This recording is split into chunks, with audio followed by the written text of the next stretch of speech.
one of God's greatest gifts to man, majestic in their beauty, prolific in their bounties.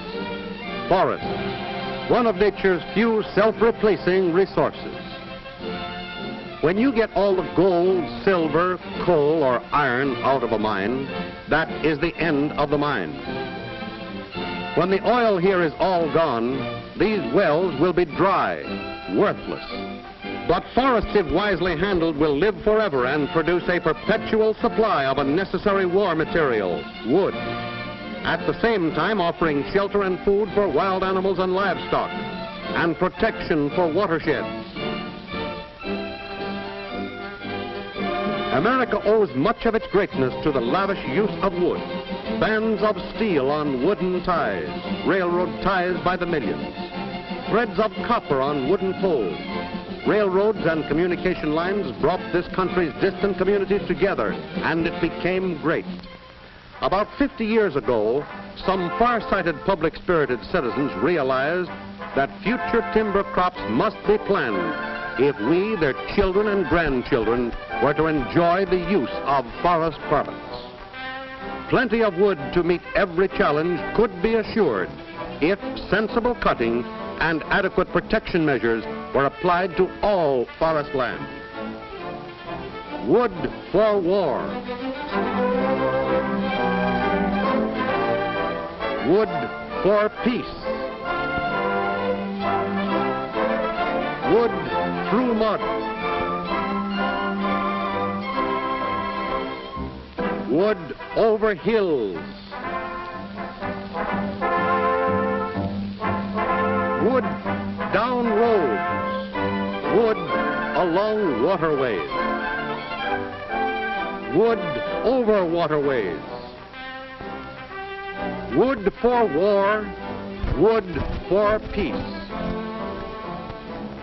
Wood for us now. Wood for him 20 years from now. Our armed forces need steel, tin, and aluminum.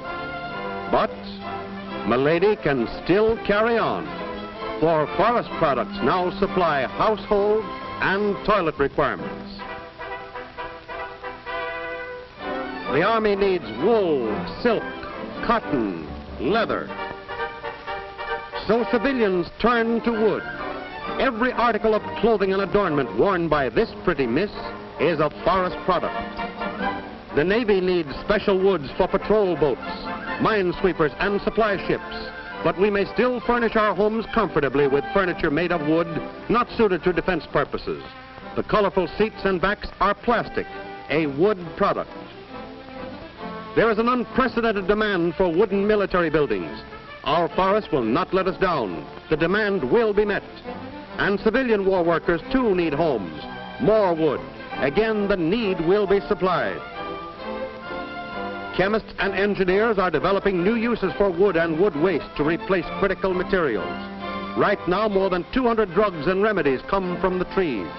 And did you know that phonograph records, motion picture film, food for man, fodder for cattle, fuel for automobiles, dye-stuffs, paints, oils, and naval stores can all be made of forest products.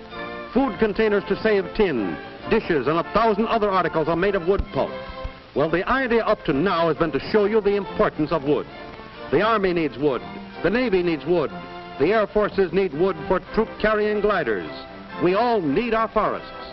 But the forests have a vicious public enemy number one.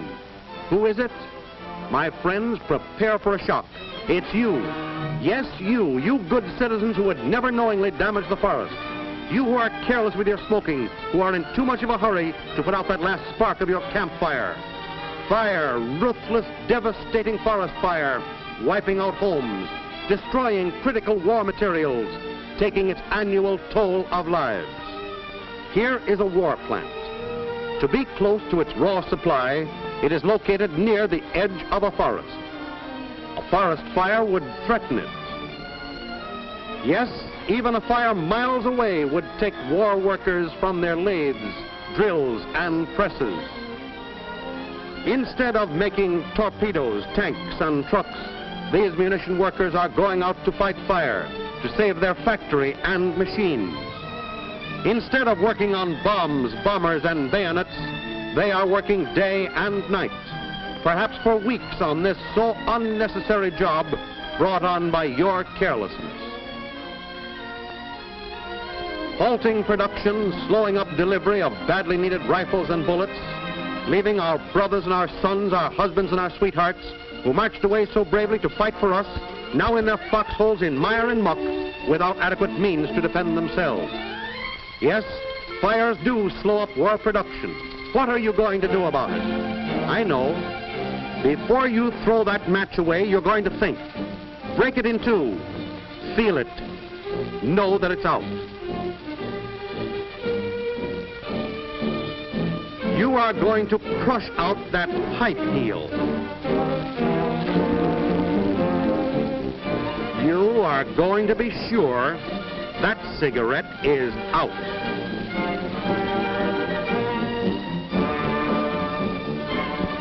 You are going to save the forests to help win the war.